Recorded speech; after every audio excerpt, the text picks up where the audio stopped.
Olá, mais uma vez estamos aqui com nossas lições. Vamos para as lições pares. Geralmente a gente deixa vocês ler, que está tudo em português, e as pronúncias também tem no seu CD de áudio. Mas eu queria só passar essa lição rapidamente para vocês, dessa Lesson 6, e na página 27. Vamos dar uma olhada aqui, porque tem uma parte importantíssima que preciso explicar para vocês, ok? Vamos ver aqui embaixo, na parte de baixo, outro aspecto dos sons, que se resume em 4 pontos tão importantes que somam 50% de aprender um idioma. Então, essa metade eu vou dar para vocês. A outra metade, se você quer ter sucesso no aprender um idioma, no inglês no nosso caso, é você ouvir. Acabou de ler aqui sobre ouvir passivamente. É ouvir muito e treinar os seus frames. Esta é 50%. A outra 50% é entender o que eu vou explicar para vocês agora. Alright, vamos lá. Número 1, contexto. Nós já falamos sobre algumas dessas ideias e nós vamos juntá-las agora e ver como tudo trabalha junto. Contexto.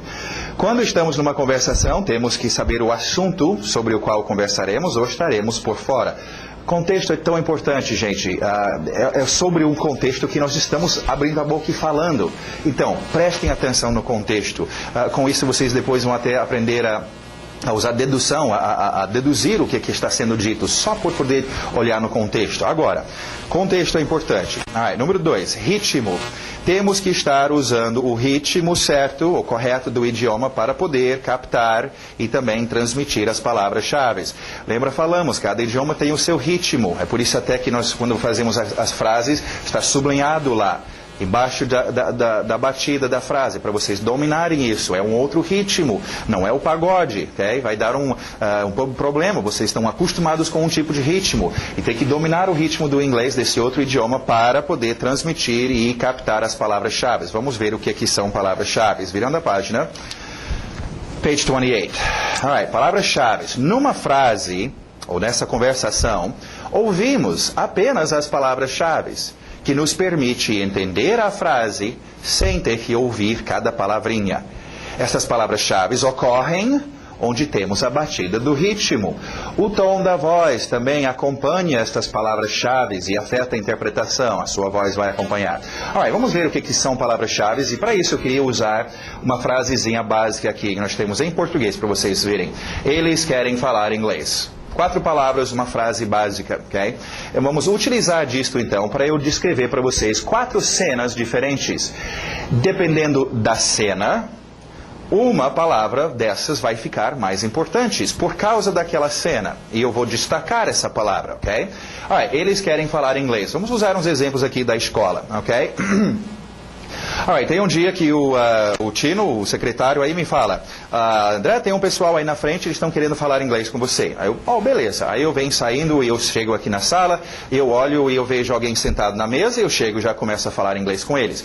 E o Tino vem logo atrás, ele fala, não, André, não, esses aí não são esses que querem falar inglês. Ele vira e aponta para um pessoal sentado no sofá, eles querem falar inglês. Palavra-chave, eles, a entonação dele ficou mais aguda, chamando a atenção. Eles querem falar inglês. Ok? Palavra-chave era eles, por causa daquele contexto. Agora, vamos ver uma outra cena, um outro contexto. Vamos supor que eu tenho às vezes me aparece uma turminha de adolescentes que os pais colocam para estudar inglês, mas o adolescente não está nem aí com inglês. Nem todos, alguns realmente gostam do inglês, mas vamos supor que eu tenho uma daquelas turminhas bagunceiras, é mais jardim de infância do que qualquer coisa sério. E eu aguento um mês disso, aí eu chamo os pais e eu falo, vou ter que cancelar essa turma, porque é só bagunça, e eu não sou babá de ninguém, eu não estou aqui para cuidar de crianças, eu estou dando uma aula, então eles não estão afim de inglês, não querem falar inglês. E as mães vêm e falam, não, professor, eles querem falar inglês. Palavra-chave, querem. A entonação delas subiram. Eles querem, sim, querem. A palavra mais importante, querem. Não é mais eles. Vamos ver uma outra cena agora. Vai mudar a nossa palavra-chave. Mais uma vez, o Tino menciona para mim, tem alguém aí na frente que está muito afim de falar inglês com você, mas eu pensei que ele falou alguém que quer escrever e ler o inglês.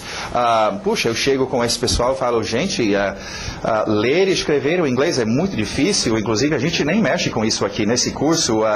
Vocês querem ler e escrever o inglês? Como? Aí o Tino atrás de mim fala, não, André, eles não querem escrever e ler o inglês, eles querem falar inglês. inglês. Palavra-chave, falar. A entonação dele chama atenção para essa palavra-chave. Eles querem falar inglês por causa daquele contexto, daquela cena. E por final, esse era meu dia, eu estava errando tudo. E o Tino, eu juro que ele falou que tinha alguém lá na frente querendo falar espanhol. E eu chego com o pessoal, vocês querem falar espanhol? Puxa, eu não sei nada de espanhol, a gente não leciona espanhol. Como o Tino falando atrás de mim? Eles não querem falar espanhol, eles querem falar inglês.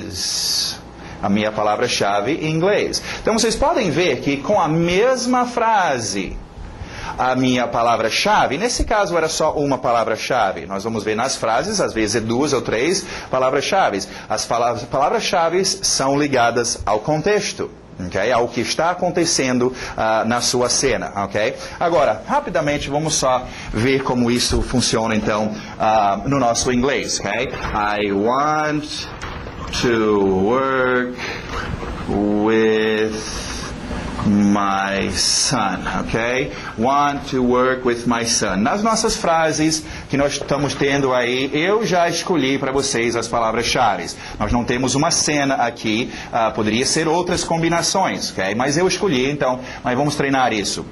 Alright? Lembra, sua entonação sobe aqui. Por que a entonação vai subir? Porque esta é a palavra-chave e eu quero chamar a sua atenção a esta palavra-chave. É natural, minha voz fica mais aguda. Sons agudas chamam atenção. Sirene da ambulância é bem aguda. Okay? Chamar atenção para esta e esta. Agora olha a diferença. Em vez de I want to work with my son, 1, 2, 3, 4, 5, 6, 7 palavras, na verdade eu só preciso de 3. Querer trabalhar filho. É mais ou menos como no Velho Oeste, eles mostravam os índios falando, né? Me índio. Ir casa sua, comer carne. Tá, eu entendi. Ele não falou, sou um índio, cara, moro aqui do lado, tô a fim de ir lá na sua casa. Não precisou de todas as palavras. Então, quando a gente conversa, na verdade é só isso. Nós não estamos, e a tendência de quem aprende o inglês do livro e cada palavra, querer captar cada palavra, e não vai dar. Okay? Então, você percebe o contexto e aí vai, sim, só uma palavrinha ou outra, surgindo com a entonação, chamando a sua atenção e você segue. Essa era uma coisa que tinha uma época que eu dava aula de literatura dinâmica, ou a pessoa poder ler muito rápido, e a mesma ideia, em vez de você focalizar o seu olho em cada palavra para ler, okay? Você não consegue ler um livro grosso muito rapidamente se você tem que olhar cada palavra. A ideia é de você desenvolver uma visão suave, onde os seus olhos passam por cima e só pegam as palavras principais. E você vai deduzindo e ganhando significado. Okay? Então, importante demais as nossas palavras-chave.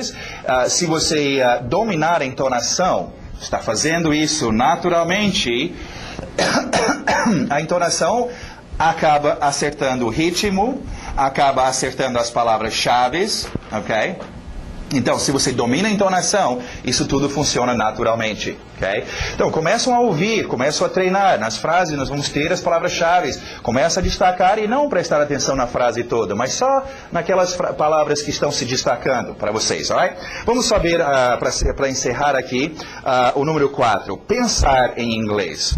Com o contexto, o ritmo e as palavras-chave, tudo isso acontecendo em harmonia, podemos entender a conversação e pensar em inglês. Agora, este é um aspecto muito importante, o seu pensar, vocês podem ler aqui como pode treinar o pensar, eu vou só te dar umas dicas. É uma coisa meio estranha, porque pensar, como é que eu treino isso? É uma coisa meio abstrato, ok? Mas exercita, se você quer treinar o seu braço, você vai pegar um peso e treinar o seu braço. Você quer treinar o seu pensar, tem que exercitar o pensar. E o jeito de fazer isso, a primeira coisa, obviamente, é eliminar o português. Porque a sua mente está acostumado a girar, a maquinária gira e funciona bem lubrificado há muitos anos em português. Okay? Agora, o novo maquinário está aí em inglês e vai ter que funcionar, mas nunca rodou. Okay? Agora, conseguiu dominar o português, vamos lá com a nossa maquinária em inglês. Como é que eu penso em inglês? Bom, nunca fiz isso. Você não vai começar a pensar enormes frases, é fazer a sua mente funcionar em inglês. Então, consiga lembrar de uma palavra. Ok, deixa eu ver. Speak. Eu não sei o que é speak, mas eu lembrei de speak. Aquela maquinária mexeu. Brother. Go to the... E tenta, é só fazer a sua mente mexer em inglês e ficar acostumado a isso. Você vai ver o efeito quando você chega para usar o seu inglês. Eita, isso está fazendo muito mais sentido, está muito melhor, porque a maquinária está lubrificada, está acostumada. Então, treine o seu pensar, gente. No seu dia a dia, onde você estiver, parado em fila de banco, não tem nada para fazer, fica pensando, treine os seus pensamentos, ok? É super importante para vocês, alright? Então, isso encerra essa liçãozinha rápida, mas é muito importante você pegar essa ideia e usar agora no seu inglês, alright? Então, até a próxima!